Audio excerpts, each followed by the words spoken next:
Hello mga Mima! Good morning! Samahan nyo nga ako for today's video sa aking ganap. Aga nga ako Mimang nagising dahil may pasok ang ating ate Iya. So ayan, mas nauna pa siya sa akin nagising. Lagi siyang maagang nagigising kapag may pasok. Ayan nga ang Mima nyo, tulali! Ayan nga, 10 oras siya nakatulala. Ano Mima? Magsasayang ba o hindi?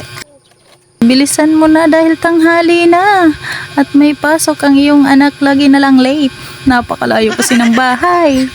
Ayan nga Mima, wala nang suklay-suklay, tali agad para mabilisan. Ayan, magsayang na tayo. So pasensya na kayo sa aking munting kusina dahil hindi pa naayos ang ating bahay.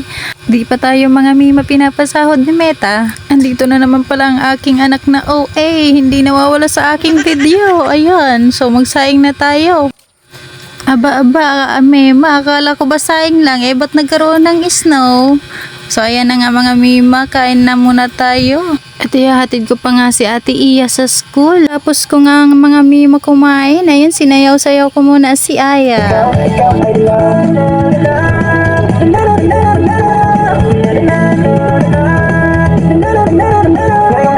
Huwag mamadali, ikaw na ang katabihan sa ang buong kayong manggi. Hindi na maganap ng kung ano sa mga tanong dahil ikaw ang katiyakan ko. Hindi na ako, baby. Ikaw na ang kasiyaw. Ang kulay natin na isilbing tanaw. Ikaw ay love.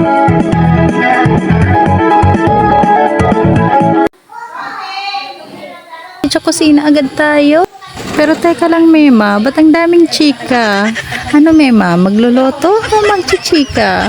Sinilip ko nga muna dito si Iya kung gumagawa. So ayan nga. Pagkain na nga pala nga namin dito mga Mima yung mga kid. At uwian na rin.